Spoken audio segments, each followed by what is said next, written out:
मित्रों नमस्कार। मैं नाथ सोनांचली कथा कहानी और उपन्यास के इस संग के साथ पुनः उपस्थित हूँ।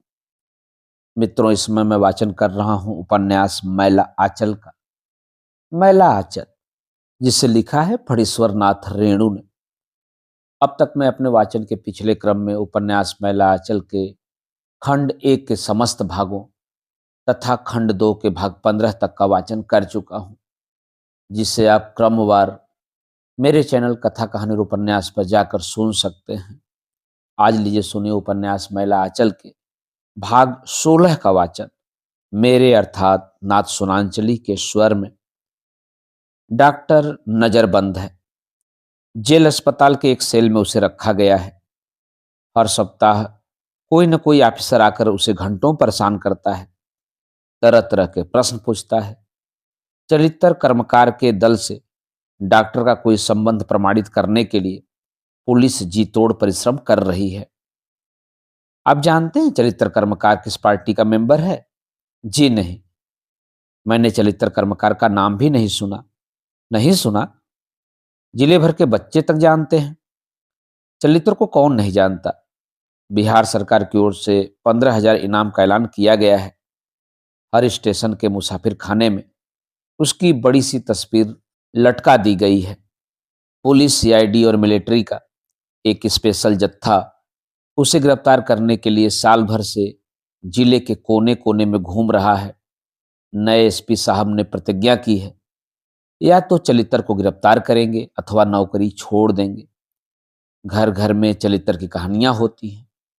नेताजी के सिंगापुर में आने के समय गांव घर, बाट घाट, नाच तमाशा में लोग जैसी चर्चा करते थे, वैसी ही चर्चा चलित्र की भी होती है। कटहा के बड़े दरोगा से थाने पर जाकर भेंट करके, बातचीत करके, पान खाकर और नमस्ते करके जब उठा तो हंसकर कहा, हम ही चलित्र कर्मकार हैं। दरोगा साहब को दाती लग गई। कलेक्टर साहब दार्जिलिंग रोड से कहीं जा रहे थे।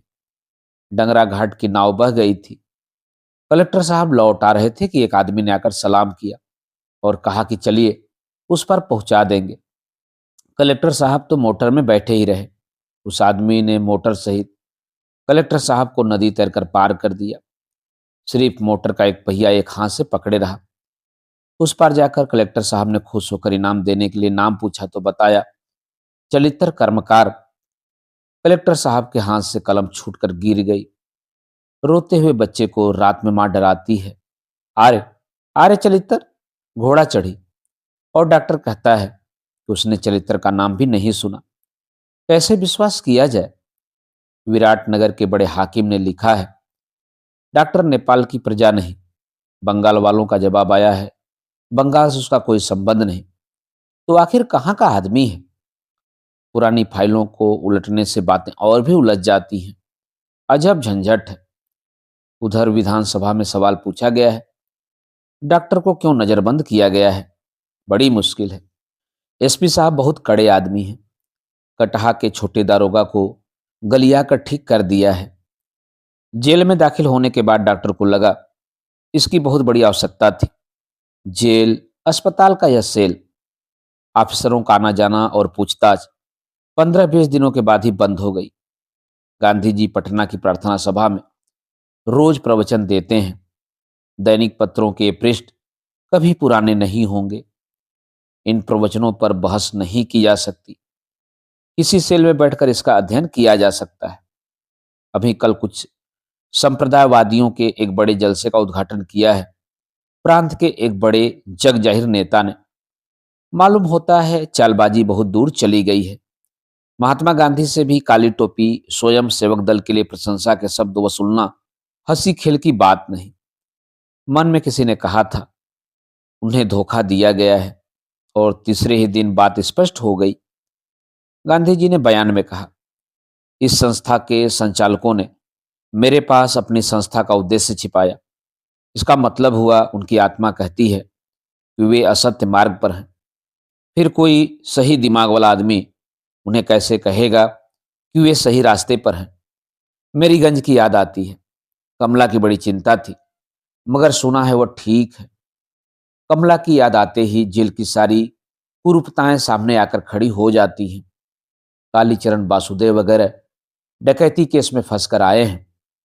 वासुदेव सुंदर और सोमा की बात नहीं जानता, लेकिन कालीचरण विश्वास नहीं होता। कुछ कहा भी नहीं जा सकता है। तहसीलदार विश्वनाथ प्रसाद की अब पांचों उंगलियां घी में होंगी, लेकिन यह अन्याय कितने दिनों तक चलेगा? तहसीलदार विश्वनाथ प्रसाद ने एक दिन हंसकर कहा था, जिस दिन धनी जमींदार सेठ और मिल वालों को लोग राह चलते कोढ़ी और पागल समझने लगेंगे, उसी दिन असल सुराज हो जाएगा। आप कहते हैं कि ऐसा जमाना आवेगा? जब जमाना आवेगा तो हमारी संपत्ति छीनी जाएगी ही, और अभी संपत्ति बटोरने पर तो कोई प्रतिबंध नहीं, तो फिर बैठा क्यों रहूं? तहसीलदार साहब भी अजीब आदमी है, लेकिन वह जेल से छूटकर मेरीगंज ही जाएगा। और कहाँ जाएगा वह? नेपाल? नेपाल के लोगों ने नेपाल राष्ट्रीय कांग्रेस की स्थापना की है। नहीं, राजनीति में वह नहीं जाएगा। वह राजनीति के काबिल नहीं। एक बार ममता ने बातें करते हुए राजनीति की तुलना डाइन से की थी। डाइन, मौसी को लोगों ने मार ही डाला। मौसी, गणेश, कमला, लाख चेष्टा करने पर भी उसकी सूरत आंखों के आगे आ ही जाती है। डॉक्टर साहब, असिस्टेंट जेलर साहब आए हैं। ब्रह्म समाज मंदिर के सेक्रेटरी आए हैं। आपका भांजा बीमार है, आपसे उसके इलाज के बारे में कुछ सलाह लेने के लिए आए हैं। जेलर साहब आपको बुला रहे हैं। ओह, चलिए। मित्रों, अभी आप सुन रहे थे उपन्यास मैला आंचल के खंड 2 के भाग 16 का वाचन। अब लीजिए सुनिए खंड 2 के भाग 17 का वाचन। 1.5 महीने से कालीचरण जेल में है। वासुदेव, सुनरा, जगदेवा, सोमा और सोलमा सब एक ही केस में नत्थी हैं। इस बीच 1 तारीख को कचहरी के मजिस्ट्री इजलास में हाजिरी हुई है। एक गाड़ी मिलिट्री आगे और एक गाड़ी पीछे, सभी को हथकड़ी और बेड़ी डालकर कचहरी लाया गया था। उस दिन कालीचरण की निगाह पुलिस की लौरी से जितनी दूर जा सकती थी, चार दीवारी पर थी। कचहरी की हाजत में पेशाब की गंध इतनी तेज क्यों होती है? कालीचरण की निगाह सेक्रेटरी साहब पर पड़ी। उनसे आंखें मिली। कालीचरण का चेहरा खिल गया। 3 महीनों से जिनकी सूरत आंखों के आगे नाच रही थी, सेक्रेटरी साहब कृष्णकांत मिश्र जी। कालीचरण ने चिल्लाकर कहा, जय हिंद कामरेड।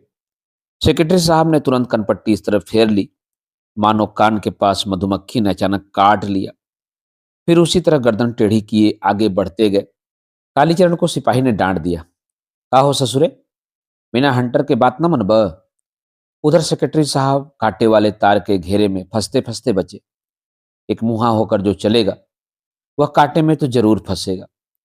इस पर इधर सिपाही जी ने कालीचरण को डांटा। सुन रहा तो खिलखिलाकर हंस पड़ा, लेकिन इसमें सेक्रेटरी साहब का क्या कसूर? चोर डकैतों से सभी भले लोगों को दूर रहना चाहिए। वासुदेव, सुनरा, सोमा, सनीचरा वगैरह आखिर डकैत ही तो हैं, और सेक्रेटरी साहब उसे भी डकैत समझ रहे हैं। कोई उपाय नहीं, कोई उपाय नहीं। लेकिन आज मांस का दिन है। जाड़े के समय सप्ताह में एक शाम कैदियों को मांस मिलता है। शाम को वैष्णव और साकड़ का खिलाते खिलाते काफी अंधेरा हो जाता है। अस्पताल के पिछवाड़े के वार्डर साहब मांस जुगाड़ करने के लिए चले जाते हैं। आज कोशिश करके देखना चाहिए। कालीचरण ने फैसला कर लिया है, यदि मौका मिला तो वह जरूर कोशिश करेगा। हाँ, वह भागेगा, और कोई उपाय नहीं। उसने सब पता कर लिया है। जेल से भागने की सजा सिर्फ 6 महीना है। डंडा, बेड़ी और लाल टोपी पहननी पड़ेगी। लोग कहेंगे लल टोपिया, और क्या, लाल रंग खराब तो नहीं? सेक्रेटरी साहब और धर्मपुरी जी से मिलकर वह बात करना चाहता है। उसके बाद उसे फांसी सूली जो भी मिले वह खुशी खुशी झेल लेगा। पार्टी की इतनी बड़ी बदनामी करा के वह जीकर ही क्या करेगा? वासुदेव, सुनरा और सनिचरा तो चोर डकैतों के साथ इस तरह हिल मिल गए हैं, उन्हें देखकर लाज आती है कालीचरण को। वासुदेव ने डॉक्टर नटखट प्रसाद से दोस्ती कर ली है। डॉक्टर नटखट नामी सिखचल्ली आदमी है यह डॉक्टर। सिखचल्ली माने शेख चिल्ली। फारबिसगंज की तरफ का है। डकैती केस में आया है। अचरज की बात है, उस डॉक्टर को देखकर किसी को विश्वास ही नहीं होगा कि उसने आदमी को मारने के सिवा कभी जिलाने का भी काम किया है। चेहरा ठीक कसाई की तरह है। वासुदेव का उसके साथ भी खूब हेलमेल देखते हैं। रात में जुआ भी खेलता है। वासुदेव कालीचरण से नहीं बोलता है, वह दूसरे खटाल में रहता है। उस दिन दाल कमान में थोड़ी देर के लिए भेंट हुई। कालीचरण ने सिर्फ इतना ही पूछा, वासुदेव तुमको यही करना था? वासुदेव के साथ एक कलकतिया पॉकेट मार था। दोनों एक साथ खिलखिलाकर हंस पड़े। जाते समय वासुदेव ने कहा, जिस समय 700 रुपये का पुलिंदा बांध कर सेक्रेटरी साहब को देने गए थे, उस दिन क्यों नहीं पूछा था कि 4 दिन के भीतर कहां से इतना रुपया वसूल हुआ? उसी शाम को पानी टंकी के पास डॉक्टर नटखट ने उसको रोककर कहा था, कालीचरण, कोई रास्ता नहीं। तुम यदि चाहो तो तुम्हारा जमानतदार भी होगा और मुकदमा में बेदाग छूट भी जाओगे। सोचना, सोचकर देखना, पार्टी वार्टी कोई काम नहीं देगी। थू थू। जेल में आकर काली को खैनी की आदत पड़ गई है। डॉक्टर साहब, अपने गांव के डॉक्टर ने जमादार से उस दिन जेल गेट पर हंसकर कहा था, सिपाही जी, कालीचरण का जरा ख्याल रखिएगा। देवता है डॉक्टर साहब, जरूर देवता है। सिर्फ खैनी ही नहीं, कभी कभी बीड़ी भी जमादार साहब को दे देते हैं। थू थू थुक, थुक है ऐसे पैसे पर। डॉक्टर नटखट प्रसाद की बात वो नहीं मानेगा। सोमा ने भी एक बार दबी जबान कहने की कोशिश की थी, उस्ताद, चुप उस्ताद का बच्चा, कालीचरण ने डांट बता दी थी। उस्ताद, जेल से बाहर फिरारी हालत में चलितर कर्मकार से उसकी भेंट हुई थी। कौन कहता है कि वह बड़ा भारी कलेजा वाला आदमी है। उसरिया गांव स्टेशन के पास बड़का धत्ता के बीच दो गछिया की छाया में भेंट हुई थी। कालीचरण को देखते ही वो अपने साथियों के साथ हाल हथियार लेकर खड़ा हो गया था। है, दुर्गा साहब जिस तरह चिल्लाए थे, उसी तरह चिल्ला उठा था चलित्र। कालीचरण को हंसी आ गई। उसके मुंह से अनजाने ही निकल पड़ा था, अरे हम है उस्ताद, खाली हाथ पार्टी वाला कालीचरण। चलित्र ने एक बार कहा था, इस खाली हाथ वाली पार्टी में रहकर सब दिन खाली हाथ ही रहोगे। पीछे तो बहुत बहस किया। आखिर में चलित्र ने कहा था, तुमने हमको उस्ताद कहा है, गाढ़े विपत में कभी जरूरत पड़ने पर याद करना। कालीचरण ने हंसकर कहा था, उसकी जरूरत नहीं होगी। दोबारा उस्ताद कहते कहते वह रुक गया था। आज भी चलित्र की बात कान में गूंज रही है, देखना है तुम्हारी उस्तादी। लेकिन आज वासुदेव और सोमा की मदद लेनी ही होगी। एक बार मिल तो जाएं, वह पटिया लेगा। गोटी बैठ गई। सोमा और वासुदेव को कालीचरण ने पटिया लिया है, अस्पताल के पिछवाड़े में। ठीक है, अस्पताल के पिछवाड़े में दीवाल की छाया में वासुदेव और सोमा ही हैं। ठीक है। दोनों ने कंधे की ओर इशारा किया। सब ठीक, हत्तेरे की। कालीचरण गिर पड़ा। तब वासुदेव और सोमा कंधा से कंधा मिलाकर खड़े हुए हैं। ठीक है, जरा सा और, बस 4 अंगुल वासुदेव और सोमा के कंधों पर। कालीचरण जरा उचकता है। दोनों के कंधों का भार जरा हल्का मालूम होता है। ठीक, भागो। भागा भागा भागा। टू टू टू। जेल अस्पताल के पिछवाड़े से सिपाही सीटी फूंकता है। टू टू टू टू टू टू टू। बहुत सी सीटियों की मिली हुई आवाज। ढन ढन ढनांग ढनांग। जेल फाटक का बड़ा घंटा घनघना उठा। कालीचरण 5 मिनट तक जेल के बाहर दीवार के पास जमीन पर बेसुध पड़ा रहा। सीटी और घंटे की आवाजों से सजीव कर दिया। नहीं, ज्यादा चोट नहीं आई है, सिर्फ कमर में मोच आ गई है। ढनांग ढनांग। जेल का घंटा घनघना रहा है। वो भागता है। फड़। एक साथ कई बंदूकें गरज उठी। अंधेरे में कुछ सूझता भी तो नहीं। एक घड़ी रात भी नहीं हुई है। ओस से धरती धरती पचपच करती है। पैर फिसल जाते हैं। भर। सामने दार्जिलिंग रोड पर 5-7 मिलिट्री लॉरियां दौड़ रही हैं। कालीचरण 5 बाबू वकील के घर के पिछवाड़े की एक झाड़ी में छिपकर हांफता है। सड़क कैसे टपा जाए, किधर से जाना ठीक होगा। दाहिने ओर से भी लोग हल्ला करने लगते हैं। पास की गली होकर घुड़सवार लोग जा रहे हैं।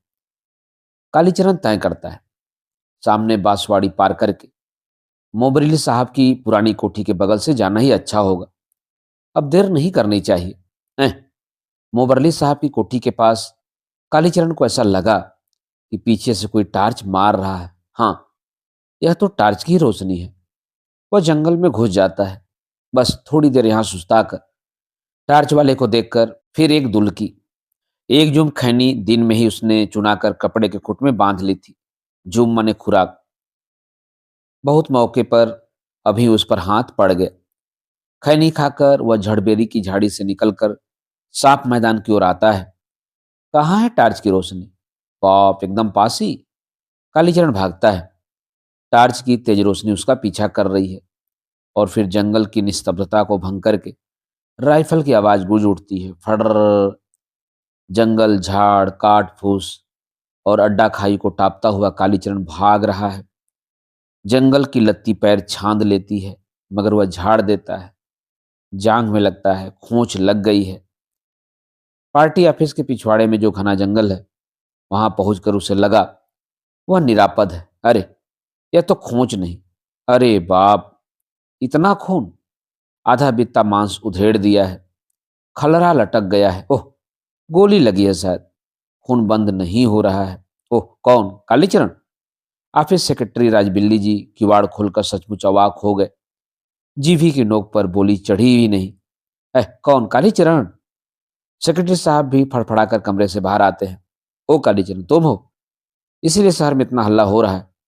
जेल से भाग आए हो? जी।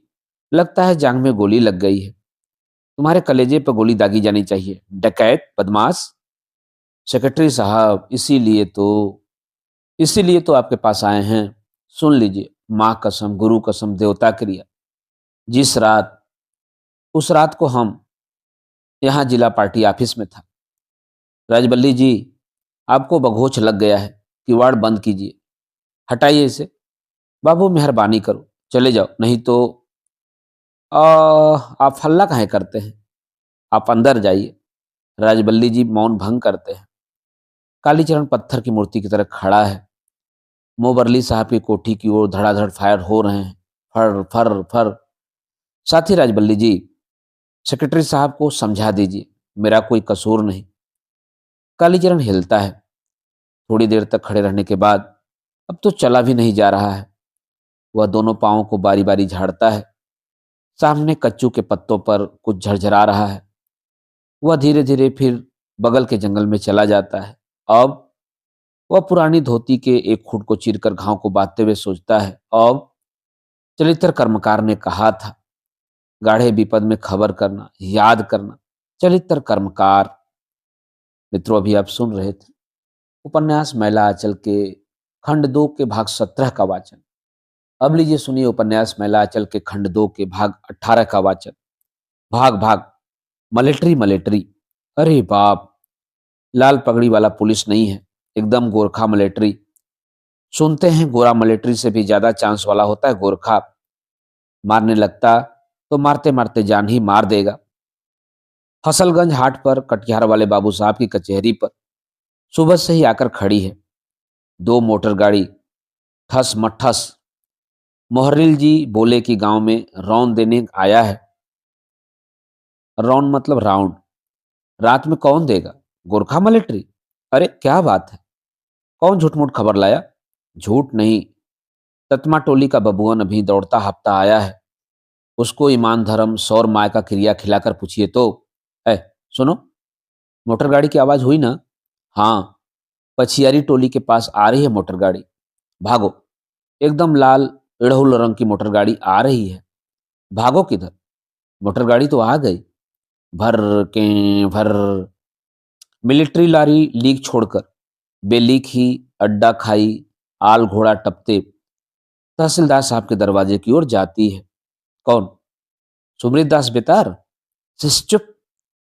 सुमृत दास फिसफिसाकर कहता है, कलिया जहल से भाग गया है, इसीलिए मिलिट्री आया है। खबरदार, सोशलिस्ट पार्टी का नाम भी नहीं लेना।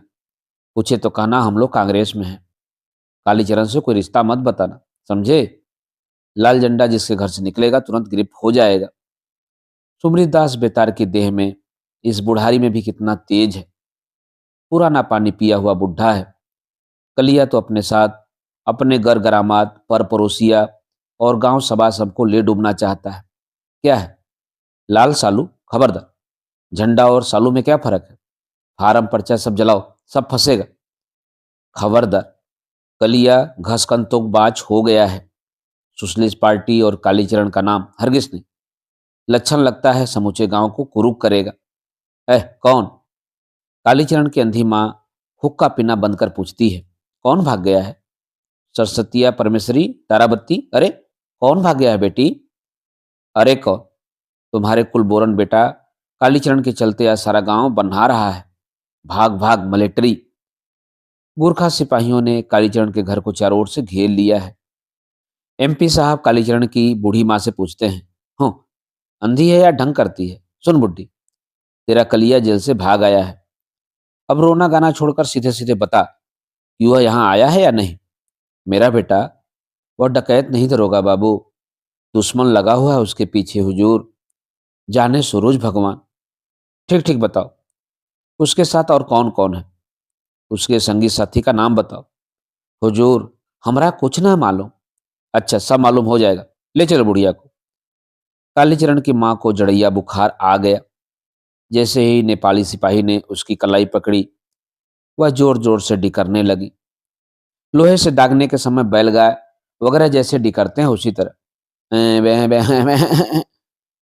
माँ की संध्या ठिठुरते ही गांव को धीरे धीरे अपने आंचल में छिपा रही है। भयार्त पशु की आंखों की तरह किसी किसी घर में डिबरी भुभुका रही है। घूर के पास आज कौन बैठेगा? सभी अपने अपने घर के कोने में छुपे हुए हैं। सन्नाटा। और इस सन्नाटे को चीरकर कालीचरण की माँ की यह दर्द भरी पुकार गांव के कोने कोने में फैली। अरे बाप, मालूम होता है बुढ़िया को किरी से जवेह कर रहा है। हे भगवान! कालीचरण की माँ की डिगराहट में कुछ ऐसी बात थी कि एसपी साहब का दिल पसीज गया। उन्होंने कहा, छोड़ दो बुढ़िया को। बुढ़िया अचानक चुप हो गई। गांव, घर, बगीचा, बाड़ी और अगवारे पिछवारे में दम साध कर छिपे लोगों ने समझा बुढ़िया को सचमुच जब्बह कर दिया। किसकी बोली है पहले पहचान लो। टट्टी में कान लगाकर सुनो। अगमू चौकीदार है, सुमृत दास भी है। जय भगवान, जय भगवान। अय भगवान भगत, भगवान भगत, दरवाजा खोलो जी। सुमृत दास खखारते हैं। ओह, भगवान भगत, डरने की बात नहीं, सीक्रेट है सीक्रेट। मिलिट्री साहब हैं, पैसा देते हैं। पचियारी घर में संदूक के पीछे भगवान भगत दम साध कर घुसके हुए हैं। आही रे दादा, ये तो हमारे नाम लेके। भक्ताइन फिसफिसा कर कहती हैं, अरे जान, कौनो बाग थोड़ो बा। भगत डांटता है, अरे चुप। आह, के दास जी? भक्ताइन खखार कर अंदर से पूछती हैं, कहा ले बोह? अरे खोलो भक्ताइन, भगत जी कहाँ हैं? भक्ताइन टीन की टट्टी खोलते हुए देखती है। बाप रे बाप, ये कौन देश के आदमी बारे देबा? हुड़ार जैसन मुंह बा। हुड़ार माने भेड़िया। दास जी, अंदर आके जेब से ले जा, बुढ़िया के बुखार बा, हमरो सिर बथता। सुब्रीत दास टीन की टट्टी को ठेलकर अंदर जाता है। इस, तुम लोगों को लगता है कि कलेजा है ही नहीं। झूठ नहीं कहा है, बनिया का कलेजा धनिया। एसपी साहब अभी तुरंत समूह को बुला रहे हैं। तहसीलदार साहब के दरवाजे पर मीटिंग है। इसमें जो नहीं आएगा भी उसको कालीचरण के पार्टी का आदमी समझा जाएगा। लाओ 5 पैकेट असली कैंची मार सिगरेट। कलिया जहल से भाग गया। सुब्रीत भाई, भगवान भगत खांसते हुए आता है। अरे बुखार तो जान लेके छोड़ी, कहा बात बा? बात का बा? सुमरीदास हाथ चमका चमका कर कहते हैं, चीनी 5 सेर, गरम मसाला 8 आने का, 4 पैकेट सिगरेट लेकर अभी तुरंत तहसीलदार साहब बुलाए हैं। एसपी साहब मीटिंग बुला रहे हैं सबों को। हाँ, सिपाही जी को 5 पैकेट दिया, उसका भी पैसा लोगे? अरे हमका हुक्म से बाहर बानी, चली हम आवत बानी। भगत बात चबाते हुए कान खुजलाता है। गोरखा मिलिट्री कहता है, ओह नहीं, हम मुफ्त में नहीं लेगा। काहे लेगा? हम पैसा तीर कर चुरूट लेगा। तीर कर माने पैसा चुरा कर। काहे लेगा? हम बाहर का मिलिट्री नहीं, हम इसी देश का। मुफ्त में काहे लेगा? तहसीलदार साहब के दरवाजे पर लोग जमा हो रहे हैं। अगमू चौकीदार और अब्दुल्ला बख्शी सबों को हाँकते आ रहे हैं। डेग बढ़ाओ। खसर फसर काहे करते हो? लगता है धान की दबनी करने के लिए बैलों को हाँक कर लाया जा रहा है। बालदेव जी भी हैं, रामकृपाल सिंह जी भी हैं। बहुत दिनों से रामकृपाल सिंह पर पंचायत या सभा मीटिंग में नहीं जाते थे। एकदम गुमसुम रहते हैं। 50 बीघा जमीन धनहर, 1 लाटबंदी, एक ही जमा और खजाना सिर्फ 5 रुपए। ऐसी जमीन जिसकी बिक जाए या महाजन के यहाँ सूद रेहन लग जाए तो दिल चकनाचूर होगा कि नहीं?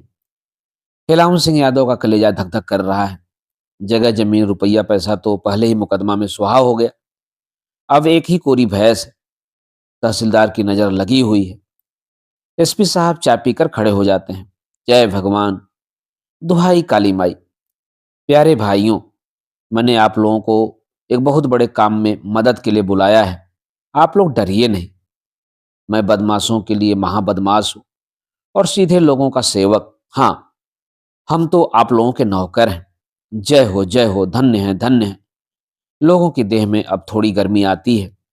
एसपी साहब कहते हैं, अभी इस जिले में एक बड़ा भारी डकैत उत्पात मचा रहा है।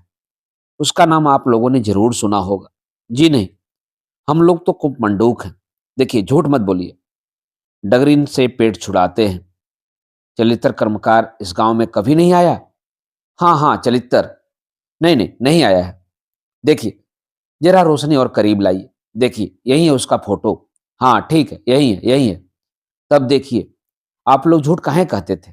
जानते हैं, डकैत से बढ़कर होता है डकैत का झपैत। झपैत मैंने छुपाने वाला। आप लोगों ने झपैत का काम किया है। नहीं हुजूर, माई बाप, मालूम नहीं था। खैर, सुन लीजिए। चलित्र कर्मकार को न तो देश से मतलब है, न गांव से और न समाज से। उसका पेशा है डकैती करना, लूटना। वह समाज का दुश्मन है, देश का दुश्मन है। अभी देखिए, हाल में ही कम्युनिस्ट पार्टी वालों ने एक पर्चा निकाला है।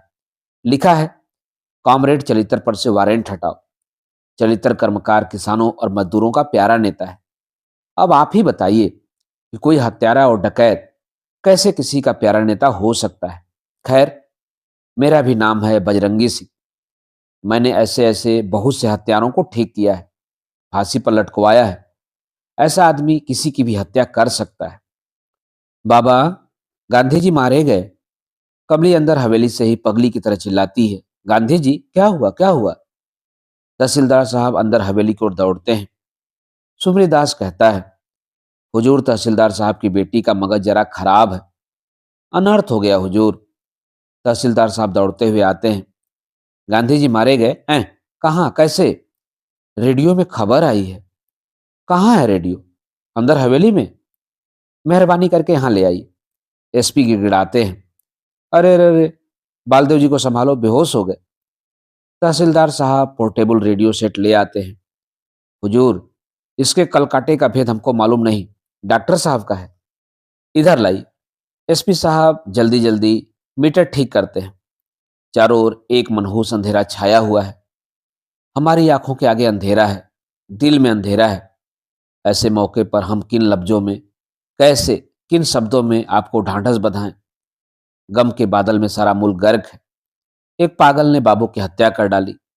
जाहिर है, पागल के सिवाय कोई ऐसा काम नहीं कर सकता। अब हमें अपने गम और गुस्से को दबाकर सोचना है। नेहरू जी बोल रहे हैं शायद। नेहरू जी? जवाहिर लाल बोल रहे हैं। बीच में एक जगह गला एकदम भर गया है, लगा रो रहे हैं। सुनिए, अब पटेल साहब, सरदार पटेल बोल रहे हैं। एसपी साहब का चेहरा एकदम काला हो गया है। बेतार के खबर में क्या बोला? गांधी जी का हत्यारा पकड़ा जा चुका है? अरे कैसे नहीं पकड़ावेगा भाई। हाय रे पापी साला, जरूर जंगली देश का आदमी होगा। हत्यारा मराठा।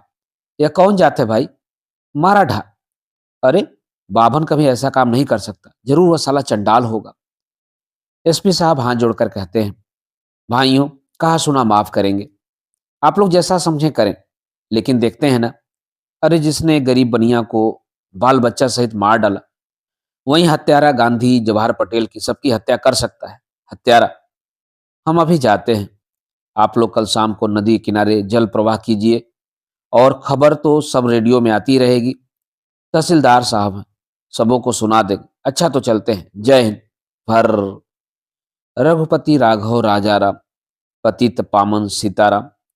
बालदेव जी आंखें मूंद कर गाना शुरू करते हैं। आज आखिर धरने वाला भी कोई नहीं। काली वासुदेव सुनरा सनिचरा कोई नहीं। जाड़े से दलक रहे हैं बालदेव जी। जरा यहाँ एक धुनी लगा दी जाती तो अच्छा होता। अरे कोठारीन, लक्ष्मी दासी। लक्ष्मी आई है, साथ में है रामफल पहलवान लालटेन लेकर। बालदेव आंखें मूंद कर गा रहे हैं, ईश्वर अल्लाह तेरो नाम, सबको संपत दो भगवान। जय रघुनंदन जय घनश्याम, जानकी बल्लभ सीताराम। लक्ष्मीदासीन अगला आखर उठाती है। इस बार भीड़ के आधे लोगों ने साथ दिया। रघुपति राघव राजा राम। बावन ठीक ही कहता था। भारत माता और भी जार बेजार हो रही है। बालदेव जी का सारा शरीर सुन्न हो गया है। रास्ते में नाचते नाचते गिर पड़ते हैं। सीताराम जय रघुनंदन। 31 जनवरी 48 की रात। कमली सोचती है, सारा संसार अभी बस एक ही महामानव के लिए रो रहा है। रेडियो पर गीता पाठ हो रहा है। लगता है गीता के एक एक श्लोक की सीढ़ी महात्मा जी को ऊपर उठाए लिए जा रही है। ऊपर ऊपर और ऊपर। अतवंत इसे देमा नित्यस्युक्ता शरीरणम अनासीनो प्रमेश्य तस्माध्वस्य भारत। अंधेरे में एक महाप्रकाश। आंखें चौधिया जाती हैं कमली की। महात्मा जी खिलखिलाकर हंस पड़ते हैं। रोती है क्यों माँ? माँ रोती क्यों है? मत रो बेटी, माँ समझाती है। बेटी रो मत। अचानक डॉक्टर की याद आती है। डॉक्टर, डॉक्टर को कौन ढांढस बंधाता होगा? मत रो डॉक्टर, मत रो। कमली रेडियो की आवाज को और तेज कर देती है। वसांसि जीर्णानि यथा विहाय नवानि गृह्णाति नरोपराणि तथा शरीराणि विहाय जीर्णान्यन्यानि संयाति नवानि देहि नैनम छिद्यन्ति शास्त्राणि नैनम दहति पावकः। मित्रों, अभी आप सुन रहे थे उपन्यास महिला आंचल के खंड 2 के भाग 18 का वाचन मेरे अर्थात नासुनांचली के स्वर में। मित्रों, अब लीजिए सुनिए उपन्यास महिला आंचल के खंड 2 के भाग 19 का वाचन। ज्योतकी काका के दरवाजे पर भीड़ लग गई है। ठीक कहते थे ज्योतकी काका। अभी क्या हुआ? अभी और बाकी है। अक्षर अक्षर सब बात फल गई। ऐसे अगर जानी आदमी की बात काटने का नतीजा सारा गांव भोग रहा है। जंगली जड़ी बूटी से ही ज्योतकी काका टनमना गए हैं। खुद उठ भी नहीं सकते। बोली साफ नहीं हुई है। घिघियाकर मुंह टेढ़ा करके बोलते हैं, छा छा छा आ अर्थात सर्वनाश सर्वनाश, हाँ सर्वनाश। ज्योतकी काका, आज हुक्म हुआ है कि सारा दिन बासी मुंह रहकर शाम को कमला के किनारे जल प्रवाह करना होगा। खिलावन यादव अब ज्योतकी जी की बात कभी नहीं काट सकता। ज्योतकी जी ने कहा था, 18 साल की उम्र में सकलदीप को माता पिता वियोग लिखा हुआ है। एकदम फल गई बात।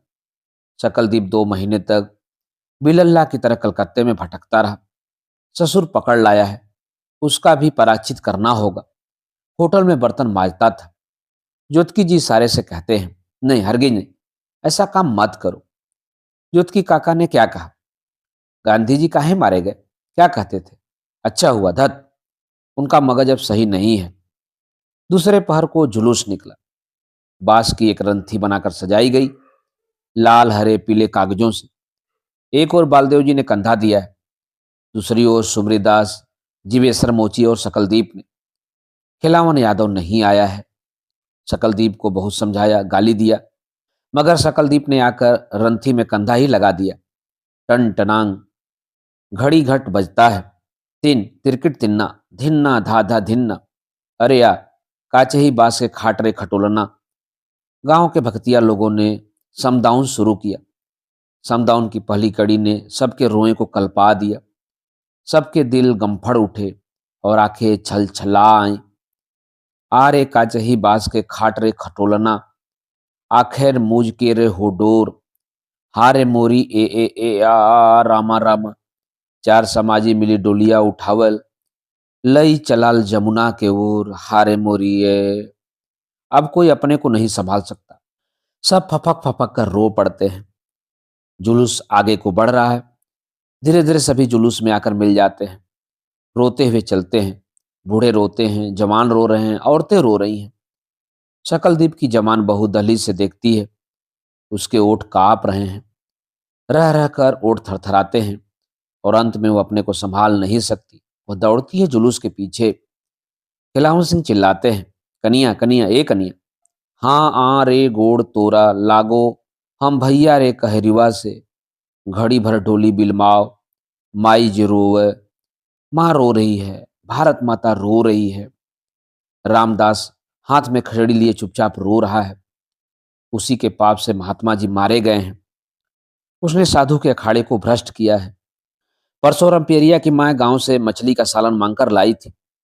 रंपेरिया रात में उठकर चुरा कर खा रही थी। महंत रामदास ने रंगे हाथ पकड़ लिया। बुआरी मछली की कुट्टा। रमजूदास की स्त्री छाती पीट पीट कर रो रही है। ठिठरा चमार की 12 साल की बेटी रो रही है, बाबा हो, बापू हो, बापू। कमली रेडियो अगोर कर बैठी है। उसकी आंखों से आंसू टप टप गिर रहे हैं। माँ आंचल से बेटी के आंसू पोंछती है और खुद रोती है। वे तो नर रूप धारण कर आए हैं, लीला दिखाकर चले गए। रेडियो से आंखों देखा हाल प्रसारित हो रहा है। अब चंदन की चिता तैयार है। बस अब कुछ ही क्षणों में देखिए, पंडित नेहरू देवदास गांधी जी से, महात्मा जी के सुपुत्र से कुछ कह रहे हैं। नरमुंड, नरमुंड, कहीं भी एक तिल रखने की जगह नहीं। कोलाहल की आवाज क्रमशः तेज हो रही है। जय जय। अपार जनसमूह में मानो लहरें आ गई है। सभी एक बार, अंतिम बार महामानव की पवित्र चिता को अंतिम बार देखना चाहते हैं। एम्बुलेंस गाड़ियां बेहोश लोगों को ढो रही हैं। ओ ओ आह। अब पश्चिम आकाश में सूर्य अपनी लाली बिखेर कर अस्त हो रहा है और इधर महामानव की चिता में अग्नि शिखा, धरती का सूरज अस्त हो रहा है। छित जल पावक, 5 तत्वों का पुतला, गीतावाणी सुनाई पड़ती है।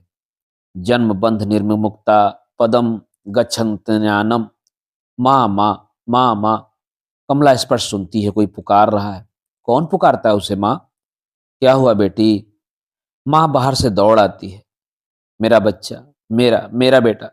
ओ शांति, शांति। मित्रों, अभी आप सुन रहे थे उपन्यास मैला आंचल के खंड 2 के भाग 19 का वाचन मेरे अर्थात नाथ सोनांचली के स्वर में। मित्रों, उपन्यास मैला आंचल के आगे के भागों का वाचन आप फिर वाचन के अगले क्रम में सुन सकते हैं। तो जुड़े रहिए कथा कहानी और उपन्यास के साथ। धन्यवाद। नमस्कार।